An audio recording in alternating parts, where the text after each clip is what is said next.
Private college से किया था, वो तो ज़्यादा पढ़ाई होती नहीं है। फिशरीज, फॉरेस्ट्री हमने कभी नहीं पढ़े थे अपने उस टाइम पे। बस मेरे सेकंड अटेम्प्ट और फर्स्ट अटेम्प्ट में मेंस में नंबर्स कम हो जाते थे। तो पहले हम जिंदगी के मजे ले रहे होते हैं जिंदगी 4 में साल तक, फिर 3 साल जिंदगी मजे ले लेती है। बच्चे मेंस तक तो पहुंच जाते हैं, इंटरव्यू तक भी पहुंच जाते हैं, लेकिन अपनी ज़्यादा अच्छे से मेहनत नहीं हो पाती है, रिविजन नहीं हो पाता। क्या रिवीजन ही सफिशिएंट है? क्या रिवीजन का खुद को जज कर पाते हैं कि मुझे सारा कुछ आ गया? तो सेकंड अटेम्प्ट में या फिर थर्ड अटेम्प्ट में आके आपने उस चीज को कैसे डील किया? अगर एक्स्ट्रा पढ़ा तो क्या, और नहीं पढ़ा तो क्यों नहीं पढ़ा? कैसे खुद को समझाया? सच बात तो ये है कि कॉलेज में कोई नहीं पढ़ के आता, है ना? Hello and welcome everyone. My name is Deepak Wadhwa and again आज हम एक कैंडिडेट के साथ हैं जिन्होंने बीएससी हॉर्टिकल्चर किया प्लस आईपीएस एफओ एग्जाम। सिर्फ क्वालिफाई नहीं, अच्छे मार्क्स से क्वालिफाई किया और उनका सिलेक्शन हुआ आईपीएस एफओ में एंड बैंक उनको मिला पंजाब नेशनल बैंक। मैं बताने के बजाय चाहूंगा कि मैं भावना से ही पूछूं, है ना, about her introduction. Ma'am, before I start this video, please start with introduction. Thank you sir. Sir, my name is Bhavna Srivastava. I belong from Raebareli district of Uttar Pradesh. मैंने अपना graduation BSc horticulture Hemwati Nandan Bahuguna Garhwal university से किया था। ये मेरा थर्ड अटेम्प्ट था sir, जिसमें मैंने अच्छी नंबर लाके मेरी प्रेफरेंस जो थी वो मुझे मिली। इसकी सबसे ज़्यादा खुशी है मुझे। ओके, मैं ये वीडियो पता क्यों रिकॉर्ड कर रहा हूँ? स्ट्रेटेजी इतनी सारी बच्चों ने देख ली है ना, अब स्ट्रेटेजी 10-12 हो रखी हैं। अब उनको चाहिए एक ऐसी वीडियो लेके आओ जहाँ पे आप ये बताओ कि कौन सी स्ट्रेटेजी में से कौन सी मैं चूज करूँ। तो स्ट्रेटेजी नहीं, मैं कुछ और बातें आपसे पूछना चाहूंगा। यू सेड आपका जो सिलेक्शन है थर्ड अटेम्प्ट में हुआ। Yes sir. ग्रेजुएशन में क्या किया था आपने? Sir, horticulture. Okay, BSc horticulture. सो बीएससी हॉर्टिकल्चर करने के बाद मैं ये बात आपके लिए पूछ रहा हूँ बिकॉज बीएससी हॉर्टी करना या फिर बीएससी एजी करना, हालांकि हॉर्टी वाले के थोड़ा डिफिकल्ट होता है बिकॉज वो सब्जेक्ट नहीं पढ़े होते। सो बीएससी हॉर्टी करना क्या लगा आपको कि आपने बीएससी हॉर्टी में कितना सीखा था, और उसके बाद जो ये फर्स्ट, सेकंड और थर्ड अटेम्प्ट था, इसमें क्या क्या चैलेंजेस आपको फेस करने पड़े? सर, प्राइवेट कॉलेज से किया था, वो तो ज़्यादा पढ़ाई होती नहीं है। एक रात पहले ही सेमेस्टर एग्जाम्स की पढ़ाई करते थे हम लोग। जब मैं यहाँ आई ऑफलाइन बैच में, तभी मैंने मोस्टली कितनी कुछ चीज़ें सीखी, कितने नए सब्जेक्ट। एनिमल हस्बेंड्री सर आपका, ये मेरे लिए पूरा न्यू सब्जेक्ट था। एग्रोनॉमी का हम लोग सिर्फ क्रॉप पढ़ते थे, यहाँ पे काफ़ी डिटेल में था। काफ़ी न्यू फिशरीज, फॉरेस्ट्री हमने कभी नहीं पढ़े थे अपने उस टाइम पे, लेकिन यहाँ पे एग्री कोचिंग चंडीगढ़ में आके मुझे काफ़ी चीज़ें सीखने को मिली सर। अच्छा, आपने एग्री कोचिंग का नाम 2 बार ले दिया है। मुझे प्रमोशन नहीं चाहिए नो मेरा, सर। मुझे इस वीडियो के थ्रू लोगों की हेल्प करनी है। प्राइवेट कॉलेज से आप बीएससी हॉर्टी आपने किया, तो एनिमल हस्बेंड्री एंड ऑल जो सब्जेक्ट आपके नए थे, आपने पढ़े नहीं थे। Yes, अच्छा, फर्स्ट और सेकंड अटेम्प्ट में आपका क्या, किस स्टेज तक जाके नहीं हुआ? सर, मेरा प्री मेंस इंटरव्यू तीनों क्वालिफाई हुआ था, तीनों टाइम्स। बस मेरे सेकंड अटेम्प्ट और फर्स्ट अटेम्प्ट में मेंस में नंबर्स कम हो जाते थे, जो हमारे जनरल वालों को कट ऑफ से 10 मार्क्स नियर बाय ज़्यादा चाहिए होते थे। सो उस वजह से मेरा हो नहीं पाता था, लेकिन मैं इंटरव्यू तक हमेशा गई। ओके, प्री, मेंस और इंटरव्यू तीनों ही स्टेज अपीयर हुई, फर्स्ट अटेम्प्ट में भी, सेकंड में भी, बट फाइनल सिलेक्शन नहीं हुआ। एंड थर्ड के अंदर प्री, मेंस, इंटरव्यू तीनों अटेम्प्ट भी हुए और तीनों की तीनों क्वालिफाई भी करे। Okay, perfect. आपको इसलिए बता रहा हूँ बिकॉज हमेशा हम लोग ऐसा ही करते हैं। पहली बात तो एक अटेम्प्ट के बाद क्विट कर देते हैं, सेकंड के बाद क्विट कर देते हैं। अब अगर इसने भी करना होता शायद तो बीएससी हॉर्टी खुद को मान के लोगों से भी कंसीडर कर लिया होता, क्योंकि देखो 2 वीकनेसेस यहाँ पे हाईलाइट होते हैं। एक तो कि बीएससी हॉर्टिकल्चर वाले ने वो सारे सब्जेक्ट नहीं पढ़े, सेकेंडली प्राइवेट कॉलेज। बट अच्छा, एक बात बताओ, क्या आपने रियलाइज किया ऐसा 3 इयर्स आपने प्रिपरेशन करी है? मैं वैसे इसको पर्सनली अच्छे से जानता हूँ, बट मैं कुछ ऐसे क्वेश्चन पूछना चाह रहा हूँ जो मैं तो जानता ही हूँ आंसर उनके, बट स्टिल आपको पता चलना चाहिए। क्या आपने 3 इयर्स एक्सपीरियंस किया कि कोई बीएससी एग्रीकल्चर है, बीएससी हॉर्टी है, गवर्नमेंट कॉलेज है, प्राइवेट कॉलेज, कुछ फर्क नहीं पड़ता, जब वो यहाँ पे आता है ना उसके लिए सब कुछ नया होता है और जीरो से स्टार्ट करना होता है। क्या ये स्टेटमेंट ठीक है? यस सर, बिल्कुल। क्या आपके साथ भी यही हुआ? बिल्कुल सर, बहुत कुछ नया। मुझे स्टार्टिंग से बहुत इंटरेस्ट आ रहा था। फर्स्ट मुझे याद, अपनी क्लास बहुत एकदम नई थी। मैंने कहा आज तक मैंने अपने 4 इयर्स में भी ये सब नहीं पढ़ा था जो मुझे यहाँ पे फर्स्ट डे से, लेकिन 6 मंथ्स में जो मेरा फर्स्ट ईयर था, मैंने काफ़ी कुछ सीख लिया था। बस वही कम था टाइम शायद प्रिपरेशन का, जिसकी वजह से नहीं हो पाया इनिशियल अटेम्प्ट्स में। अच्छा, क्या ऐसे फ्रेंड को जानती है आप जिसने हॉर्टिकल्चर नहीं एग्रीकल्चर किया हो और आपको लगा कि ये बंदा भी मेरे लेवल के बराबर ही है, पहले दिन, पहले हफ्ते, पहले महीने के अंदर? सर, थे क्लासमेट्स कुछ हमारे, बाकी मैं इतना क्लोजली नहीं जानती उनके अलग। ओके, ओके, मैं ये बात इसलिए पूछ रहा हूँ because BSc AG, BSc horti या फिर बीटेक, अक्सर लोगों को लगता है कि वो तो ज्यादा पढ़ के आते हैं, वो कम पढ़ के आते हैं। सच बात तो ये है कि कॉलेज में कोई नहीं पढ़ के आता, है ना। हम अक्सर क्या देते हैं private college, government college, private के अंदर वैसे पढ़ाई नहीं होती, गवर्नमेंट में होती है तो लोग पढ़ाई करते नहीं है, बिकॉज ग्रेजुएशन इज समथिंग जहाँ पे हम लोग ना अलग मूड में आ जाता है कि हमें बस जिंदगी एंजॉय करनी है। तो पहले हम जिंदगी के मजे ले रहे होते हैं 4 साल तक, फिर 3 साल जिंदगी मजे ले लेती है ना, अब फाइनली 3 साल के बाद दिन है, पर ग्रेजुएशन में अच्छे से किया होता तो शायद मजे ना लेती जिंदगी। एनी हाउ, ये सिर्फ आपके लिए है कि गिव अप मत कीजिए, अटेम्प्ट कंसीडर मत कीजिए, बस ये कंसीडर कीजिए कि if it is my first attempt, second, third, fourth, it should be my last attempt. बस इस तरह से मेहनत कीजिए कि वो आपका लास्ट होना चाहिए, बट फर्स्ट सेकंड से फर्क नहीं पड़ता। खुद को प्रेशराइज मत कीजिए कि मेरा सिलेक्शन नहीं हुआ। ओके परफेक्ट, फर्स्ट और सेकंड अटेम्प्ट सिलेक्शन नहीं हुआ, सेकंड अटेम्प्ट का थर्ड में सिलेक्शन हो गया, सेकंड से थर्ड में आते टाइम क्या वीकनेसेस ऑब्जर्व करी आपने जिन पे इस साल काम किया और अच्छा स्कोर लिया?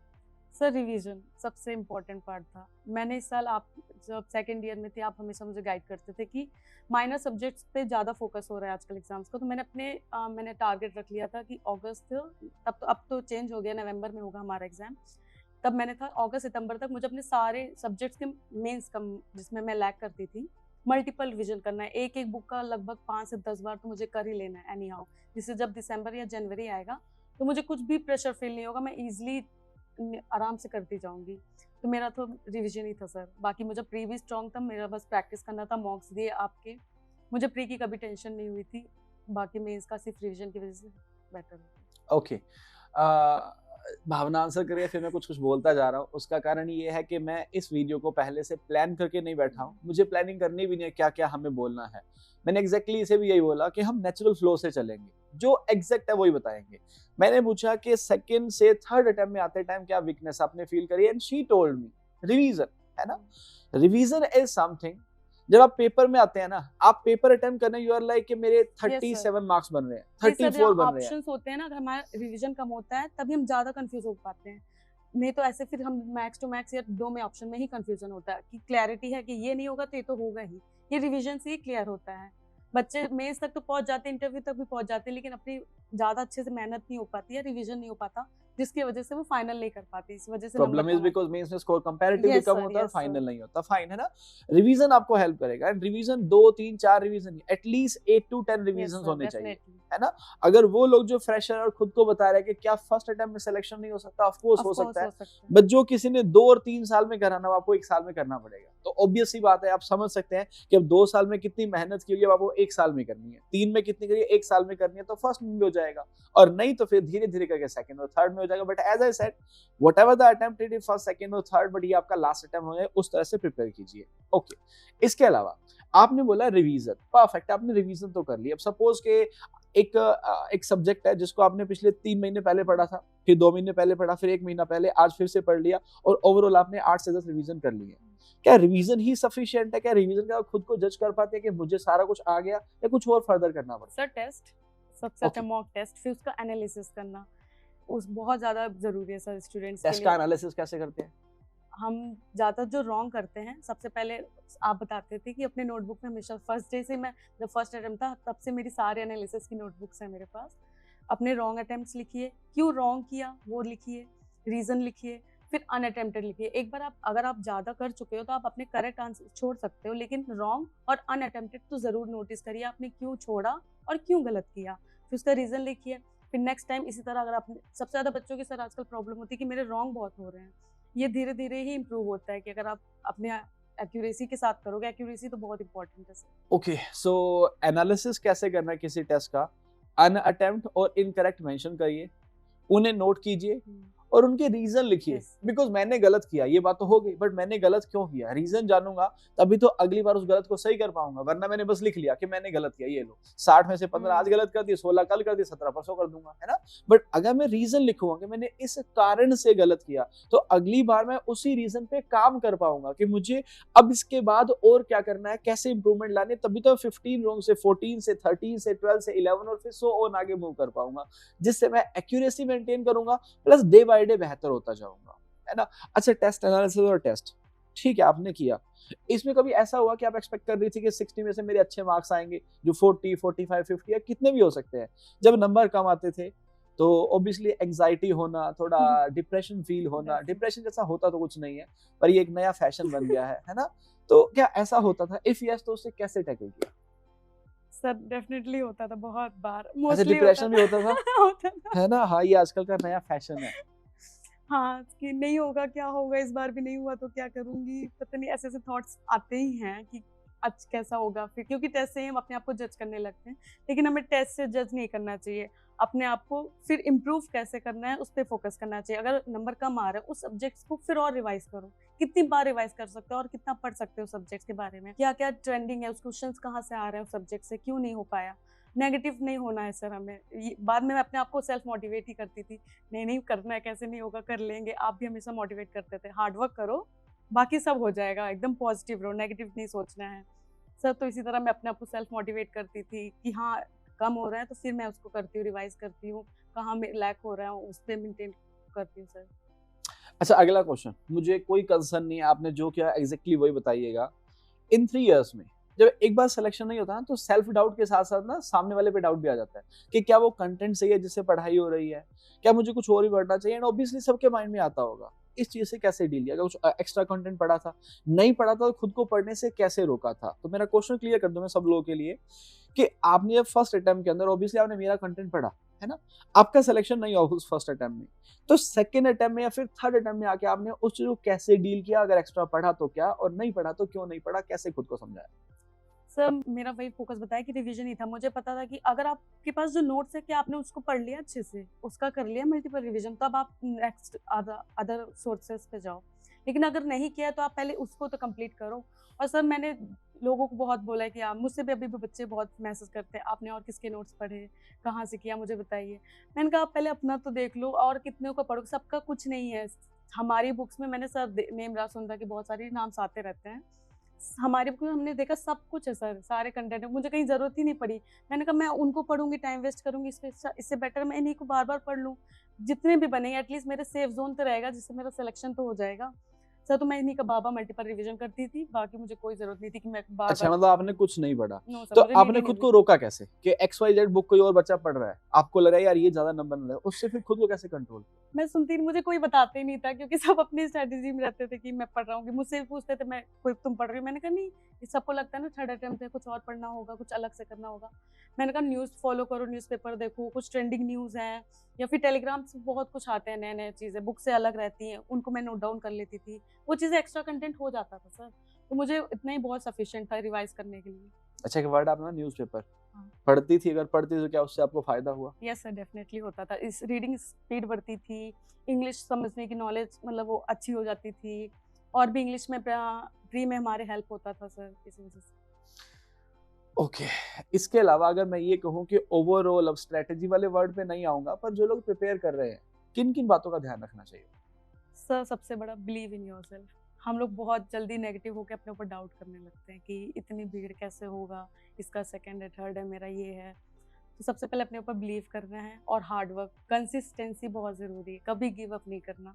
मैंने अपनी 3 इयर्स में मैं बहुत बार सोचती थी कि यार मेरे फ्रेंड्स जा रहे हैं, मैं यहाँ रुकी हूँ, नहीं हुआ तो मेरा इस बार भी। लेकिन मैंने कहा ठीक है, एक और ट्राई करते हैं, देखा जाएगा, बाकी ऊपर वाले के हाथ में छोड़ दिया था, उन्होंने सब संभाल लिया। तो कंसिस्टेंसी बहुत ज़रूरी है, गिव अप नहीं करना है और हार्ड वर्क करना है, और अपनी नेगेटिव नहीं होना है कि बहुत बातें होती हैं कि उस कोचिंग ने ये, इस कोचिंग, ये तो बहुत कंट्रोवर्सी भी चलती है। मैं तो इससे आउट रहना चाहती थी हमेशा, कि अपने आप को हम नेगेटिव कर लेते हैं कि कंटेंट ये चाहिए, हो रहा है, उनका वो हो रहा है। आप अपने ऊपर फोकस रखिए, अपना हार्ड वर्क करिए, आप डेफिनेटली सेलेक्ट होंगे sir. Thank you so much. मैं ये वाली लाइन ऐड नहीं करना चाहता, बट एज आई सेड मैं फ्लो के अंदर चलता हूँ और नेचुरल जो माइंड में आ रहा है वही बोलता हूँ। मैं सिर्फ आपको गाइडेंस के पर्पज से बोल रहा हूँ। मैं हमेशा से बोलता हूँ कि मेरा कोर्स मत लीजिए, पहले देखिए, अगर मैं वो काम करता हूँ तो कोर्स लीजिए, वरना नहीं। डिस्ट्रैक्शन बहुत सारे हैं, बहुत सारे। ये जो बातें बोल रही है ना, मेरे लिए नई बातें नहीं है, बिकॉज 2 साल से अगर मेरे पास पढ़ी है तो मैंने ही तो सिखाया था इसे। ऐसा नहीं कि सब कुछ मैंने ही सिखाया, ऑब्वियसली पेरेंट्स बहुत कुछ सिखाते हैं, कॉलेज के अंदर मे बी अच्छा नहीं होगा या होगा, बहुत कुछ सीखा होगा, स्कूल में सीखा होगा, बहुत सारे क्यूमुलेटिव एफर्ट्स होते हैं। बट अगर बहुत सारे पॉजिटिव एफर्ट सिलेक्शन करवाते हैं ना, तो बहुत सारे नेगेटिव एफर्ट्स ना सिलेक्शन आने का कारण बन जाते हैं। फॉर एग्जाम्पल, मैं नाम क्यों लूं किसी का, कोई बहुत बड़ा स्टार्टअप एजुकेशन का जो आज डूब चुका है, जो अपने आप में 5,000 10,000 करोड़ तक चला गया, उनका कुछ कॉन्सेप्ट ऐसा ही था कि घर में जाओ, एक बच्चे को डिफिकल्ट टेस्ट दो, बच्चा वो डिफिकल्ट टेस्ट हैंडल नहीं कर पाएगा, तो काउंसलर पेरेंट्स को बोलता था कि आपका बच्चा तो बहुत वीक है, तो पेरेंट्स क्या करते हैं, एडमिशन करवाते हैं। वो उनकी मार्केटिंग स्ट्रेटेजी थी।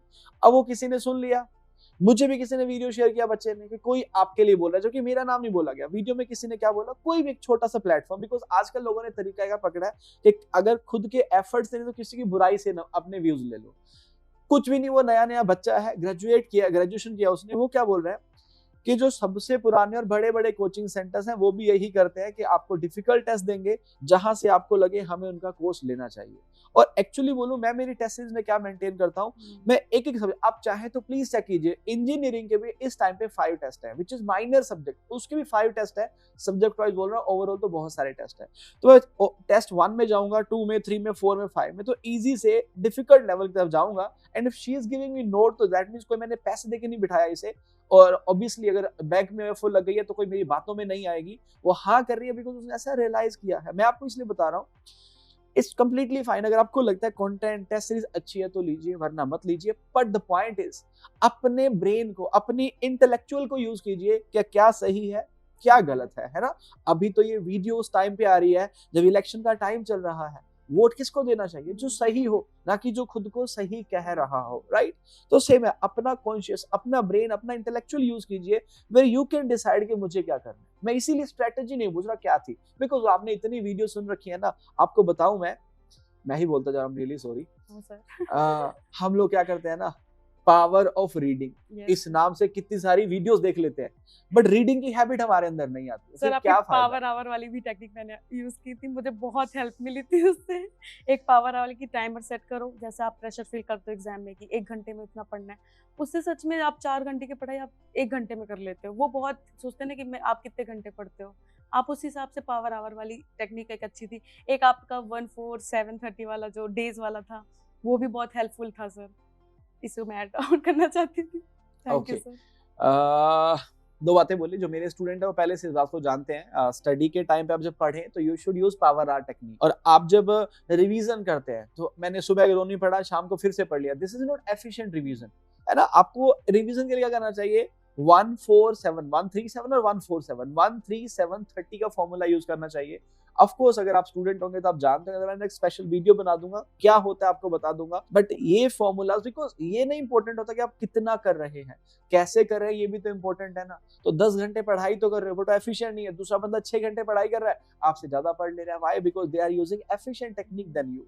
तो वैसा ही है, स्टडी जब करें तो पावर आवर टेक्निक को यूज करें, और साथ साथ रिवीजन जब करें तो 1-3-7-30 फॉर्मूला को यूज करिए, इससे आपको ज्यादा बेटर रिजल्ट्स मिलेंगे। बट बाकी जरूर ये करिए कि एज शी सेड, जब भी टेस्ट दिया तो एनालिसिस किया, रिवीजन पे फोकस किया, डिस्ट्रैक्शन से बची रही। आप भी बस यही कीजिए, जहां पे हो, जैसे हो, जो आपका मन करता है वैसा करिए, बट डिस्ट्रैक्शन से दूर रहिए। मैं हर बार देखता हूँ, मेरे तो अब हर जगह बहुत सारे कॉन्टेक्ट्स है ना, आप तो उत्तर प्रदेश से भी हैं, आपके यहाँ वैकेंसी है यूपीटी है। मैं हर दिन देखता हूँ यूपीटी के ना पेपर में अपडेट आ रहे हैं, है ना, कि परीक्षा पर लगी रोक, कोर्ट ने दिया स्टे, अगली मिली तारीख। अब ये चीज जो बंदा ग्रुप में डाल रहा है, मैं कभी पोस्ट नहीं करता ऐसा कुछ। अब जिसने ग्रुप बनाया टीए के नाम से, आप उसमें ज्वाइन हो जाएंगे। आप सुबह पढ़ने के लिए बैठे, आप पढ़ रहे थे बढ़िया फुल एनर्जी के साथ, और एक वहां पे स्क्रीनशॉट आया जहां पे लिखा हुआ है कि टीए परीक्षा भर्ती पर कोर्ट में स्टे। अब स्टे का मतलब वो 7 दिन बाद भी हट सकता है, और वो 7 महीने बाद भी हट सकता है। बट आप खुद से पूछिए, जैसे आपने न्यूज पढ़ी कि टीए की परीक्षा पर स्टे, आप क्या उस चीज से पॉजिटिव होंगे या नेगेटिव होंगे? ऑब्वियसली नेगेटिव है ना। तो आपकी वो एनर्जी क्या करता है, कम कर देगा। This is called distraction. हम समझ नहीं पाते हैं, बट लाइफ में बहुत सारी होती है। ओके, एनी हाउ मैं तो चलता ही रहूंगा। थैंक यू सो मच भावना। एक लास्ट क्वेश्चन पूछना चाहूंगा, सेकंड लास्ट है बेसिकली ये। Second last question is, overall एक मैसेज चाहिए मुझे कि बच्चे जो तैयारी कर रहे हैं, वो वैसे तो आपने मुझे बता दिया कि रिवीजन करें एंड ऑल, है ना, बच्चों के लिए मैसेज अगर आपके पास हो। सर, बच्चों को मोस्टली मेरे जो बैचमेट्स थे वो प्री में बहुत डरते थे कि प्री, मुझे लगता है ये डर काफ़ी ज़्यादा ब्रेन पे हावी हो जाता है। रिजल्ट ना आया, सोसाइटी क्या कहेगी, ये डर। प्री में मेरे इंग्लिश का डर, नहीं आ रहे नंबर। इस वजह से सर, हम जो एनर्जी यूनिवर्स में थ्रो करते हैं वो डेफिनेटली कम बैक होती ही है। अगर आप नेगेटिव सोच रहे हो तो आपके साथ नेगेटिव होगा ही होगा। तो मेरा तो आप नेगेटिव ना रहो, अपने लिए भी सेल्फ डाउट ना करो, और प्री पे प्रैक्टिस चाहिए। हो जाता है, इतना कुछ भी नहीं है। आप एक बार कर लोगे ना, आप भी सोचोगे कि हाँ इतना कुछ नहीं था, प्री भी मेंस भी हो जाएगा। बट आप बस वही नेगेटिव ना रहो, सेल्फ डाउट ना करो। कंसिस्टेंसी, डेली पढ़ना है तो डेली पढ़ना है, एडिटोरियल स्टार्ट देखना है, सुबह तो देखना है, कुछ मिस नहीं करना है। सब्जेक्ट कंप्लीट किया टॉपिक वाइज या सब्जेक्ट वाइज, उसका टेस्ट देना है, उसका एनालिसिस करना है। ये सारी चीजें करनी ही करनी है, और बाकी फिर अपने ऊपर भरोसा करना है, अपने ईश्वर पे भरोसा करना है, और टीचर्स की तो हमेशा सुनना है, वो आपके भले के लिए गाइड करते थे। मैं तो आपको हमेशा ही, आप जो कहते थे मोटिवेट करते थे, जब मैं डिमोटिवेट रहती थी या परेशान हो जाती थी, कहते तू हार्डवर्क कर, तू कर लेगी। सच में आज समझ में आता है कि हाँ हो जाता है, इतना नहीं था। Thank you sir. Okay, as I said second last question, मैं अल्टीमेटली घुमा फिरा के बातें आपके ब्रेन में ये डालना चाहता हूँ कि आपको ना बस अपना 100% देना चाहिए। महेंद्र सिंह धोनी भी कहते हैं कि मैच के अंदर मैं हारता हूँ या जीतता हूँ मेरे लिए मैटर नहीं करता, पर मैं कैसे खेलता हूँ मैटर करता है। मतलब ये कि रिजल्ट या आउटकम आपके हाथ में नहीं होता, प्रोसेस आपके कंट्रोल में होती है। मेरा भी यही था कि मैं अपना बेस्ट दूंगी, बाकी अब एक्सपीरियंस हो जाता है ना 2 साल की, हुआ नहीं हुआ ठीक है, अपना बेस्ट देते हैं, बाकी जो होगा देखा जाएगा। दैट्स गुड, है ना? sir. तो प्रोसेस बहुत इंपॉर्टेंट है। आप इस टाइम पे इसी प्रोसेस के अंदर हैं, प्रोसेस में अपना 100% दीजिए। रिजल्ट बियॉन्ड कंट्रोल है। अगर आईपीएस इस साल बोल दे कि 0 वैकेंसी है तो आप सिलेक्शन ले ही नहीं पाएंगे, बिकॉज गलती आपकी नहीं है, आईपीपीएस की वैकेंसी नहीं आई है ना, सो इट्स नॉट गलती, मतलब कुछ भी कह दीजिए। तो result is something which is beyond our control, हम उसे रोक नहीं सकते। यू कैन नॉट से कि आप 100% सेलेक्ट हो ही जाएंगे। कोई एक बहुत अच्छा बच्चा मेरे पास आया, I can not give him guarantee कि भाई तेरा सिलेक्शन हो ही जाएगा, बट हाँ अगर आप खुद को गारंटी दे पाए कि आप अपना 100% देंगे तो शायद रिजल्ट की गारंटी तो ना सही बट चांसेस इंक्रीज होता है सिलेक्शन के। My last question to you, as you said negativity बहुत सारी होती है ना। ये मेरी ऑफलाइन की स्टूडेंट है, इसने मुझे बहुत बार ऐसा हुआ, 2-3 बार हुआ कि किसी और ग्रुप का कोई स्क्रीनशॉट भेजा एंड शी टोल्ड मी कि सर आपके लोग ये बोल रहे हैं। मैं इसको रिप्लाई एक ही करता था, BMJ। अब वो क्या होता है मैटर नहीं करता, है ना। तो मैं क्यों करता था, क्योंकि मुझे ना बस अपने एफर्ट्स पे बिलीव करना है। तो मैंने इसने एक बार काफी बड़ा स्क्रीनशॉट सा भेजा, कुछ लिखा हुआ था कि सर ऐसे बोल रहे हैं। तो मैंने इसको रिप्लाई किया कि उनको आज बोलने दो, मैं 1 अप्रैल को बोलूंगा। वो 1 अप्रैल आज ही है, मैं तो बोल रहा हूँ वीडियोस के अंदर, अब कोई और नहीं बोल रहा जिनके स्क्रीनशॉट मुझे आ रहे थे, है ना। आपने इसी से एक्सपीरियंस करा, ऑफलाइन स्टूडेंट थी, फिर आपने टेस्ट भी दिए हैं, हमारे साथ भी रही हैं। मैं नहीं चाहता कि आप मुझे प्रमोट करें, मैं चाहता हूँ कि आप मुझे जेन्युइन फीडबैक दें कि एज अ स्टूडेंट यहाँ पे आके, अगेन मेक श्योर आप मुझे प्रमोट मत करिएगा कि बहुत अच्छे हैं ये वो। आपने जेन्युइनली जो एक्सपीरियंस किया ना, प्लीज वो लोगों को बताएं। यस सर, वो तो अब मेरा आपसे इस साल बहुत अच्छा कनेक्शन हो जाता है। फिर बाकी मैं जब आई थी तब से ही मैंने देखा, फर्स्ट डे से मेरा एक्सपीरियंस था कि बहुत फ्रेंडली इन्वायरमेंट है यहाँ पे। लाइब्रेरी है, सारे फ्रेंड्स, हम इतने सारा हमारा बैच था, कूल था, सब एक दूसरे की स्टडी मटेरियल में हेल्प करते थे, एक दूसरे को मोटिवेट करते थे। काफ़ी अच्छा हमारा ग्रुप भी था सर। आपको भी पता था वो हमारे ग्रुप्स कितने अच्छे थे। फिर हम मोटिवेट भी करते थे एक दूसरे को, कोई फंक्शन हुआ, कुछ वो हुआ तो चेयर अप भी करते थे, रिफ्रेश भी हो जाते थे, आप सब सेलिब्रेट भी करते थे, सबके बर्थडे कुछ भी हो तो सब कुछ। मुझे तो बहुत अच्छा लगता है। मैं लाइब्रेरी भी सेकंड ईयर आती थी, थर्ड ईयर भी बस मैंने कभी कभी स्किप किया था, लेकिन मुझे तो काफी यहाँ पे फ्रेंडली अच्छा ही लगता था, बाकी तो कोई नहीं sir. Okay, thank you so much.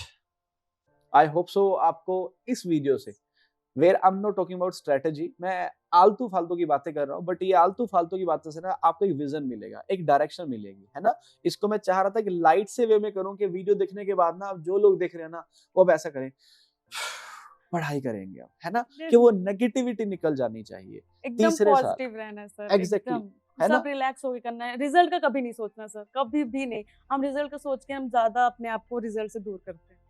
हमेशा ये सोचना है कि हाँ जो होगा देखा जाएगा, मैं अपना 100% देता हूँ या देती हूँ। आप अपना बेस्ट हार्डवर्क करो, उसमें कमी नहीं रखो, फिर ऊपर वाले पे सब छोड़ दो, फिर सब हो जाता है सर।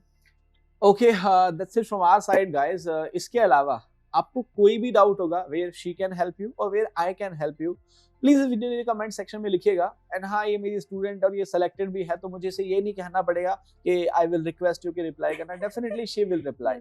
तो अगर आपको एज अ BSc होर्टी स्टूडेंट या फिर हॉर्टिकल्चर बैकग्राउंड से या फिर एग्रीकल्चर बैकग्राउंड से प्रॉब्लम आ रही है ना, अपने डाउट को, पर मेक श्योर वो डाउट होना चाहिए, है ना, आलतू फालतू नहीं। ऐसा क्यों, जैसे सपोज लोग पता क्या बोलते हैं कि मेरा 3rd अटेम्प्ट है, मैं स्टडी कैसे करूं। अब ये गलत है, पता है क्यों? क्योंकि अगर 3rd है ना तो आपने 2 अटेम्प्ट में क्या सीखा फिर। सर, तो इस तरह से नहीं। मेरे कुछ फ्रेंड्स थे, मैंने उनसे इस साल मैं उनको समझा रही हूँ, अपनी सबसे पहले वीकनेस लिखो, क्या है, किसकी वजह से हो, और उनको पता है सर उनकी वीकनेस क्या थी जिससे वजह से वो सिलेक्शन से दूर हुए। और आई थिंक आपको याद होगा 3rd अटेम्प्ट था, मैंने मेन से इसको भी सेम बात बोली थी कि फटाफट से अपना एनालिसिस लिख। अपना मतलब कि मेंस के अंदर कितना किया, क्या वीकनेस है, बिकॉज जिस दिन एग्जाम दिया ना उस दिन आपको याद होता है कि यार वो गलत हो गया तो इस कारण से हुआ, और वो क्वेश्चन जो गलत होता है वो हमेशा याद रहता है, यार शिट वो गलत कैसे हुआ, है ना। बस वैसा ही आप भी जब टेस्ट दें तब भी करिए, और मेंस एग्जाम जब दिया था, अगर आपका सेकंड या थर्ड अटेम्प्ट है ना, तो खुद से पूछिए कि मेरे में क्या वीकनेस रही थी, बस उस पे कवर कीजिए उसको, जो वीकनेस है उनको अपनी आउटकम के अंदर, अपने स्ट्रेंथ के अंदर कन्वर्ट कीजिए, 100% सिलेक्शन होगा। एंड कुछ और आपको पूछना हो तो please do write in the comment section and will be happy to reply all your comments. So मिलूंगा आपसे नेक्स्ट वीडियो में, till then take care, bye bye, have a great time, जय हिंद, जय भारत।